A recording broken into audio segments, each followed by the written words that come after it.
உங்களுடன் ஸ்டாலின் அப்படின்னு ஒரு திட்டம் நடத்துனாங்க. அதில் வாலண்டியர்ஸ் வந்து பார்ட்டிசிபேட் பண்ணியிருக்காங்க சார். அவங்களுக்கு பே பண்ண வேண்டியதே பெண்டிங் வச்சுருக்காங்க அப்படின்னு சொல்லிட்டு நியூஸ் வந்திருக்கு சார். பல உள்ளாட்சி அமைப்புகள் தான் இதற்கு இந்த ஊதியத்தை இவர்களுக்கு வழங்க வேண்டும். இவங்களுக்கு இந்த தற்காலிக பணியாளர்கள் ஒரு நாள் வேலை செஞ்சாங்கன்னா அன்றைக்கி நாள் கணக்கு போட்டு தான் இவங்க கூலி அவர்களுக்கு வழங்கப்படுகிறது. அதற்கு உள்ளாட்சி அமைப்புகளிடம் நிதி இல்லை. கேம்பும் நடத்தணும்.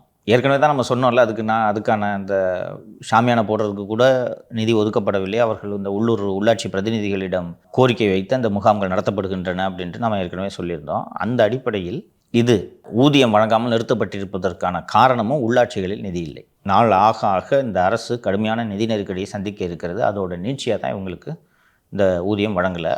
விளம்பரத்துக்கு காசை ஒதுக்கி கடன்னு பண்ணிடுறாங்க. இதற்கு போதுமான நிதி ஒதுக்கப்படவில்லை. சார், நிதி இல்லாமல் எப்படி சார் ஒரு தன்னார்வலர்களை வேலைக்கு எடுப்பாங்க? நாளைக்கு 300 ரூபா வாலண்டியர் யார் யார் வாங்க அப்படின்னு சொல்லிட்டு அட்வர்டைஸ்மெண்ட் வருதுன்னா நீ போய் ஜாயின் பண்ணுவேன். கவர்மெண்ட்டு எப்படி கொடுக்காமல் போயிடும்?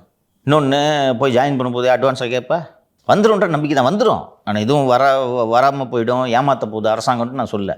எப்போ வரும்னு தெரியாது. என்றைக்கா இருந்தாலும் வந்துடும், அதில் ஒன்றும் சந்தேகம் இல்லை. உடனடியாக கொடுக்க முடியும்.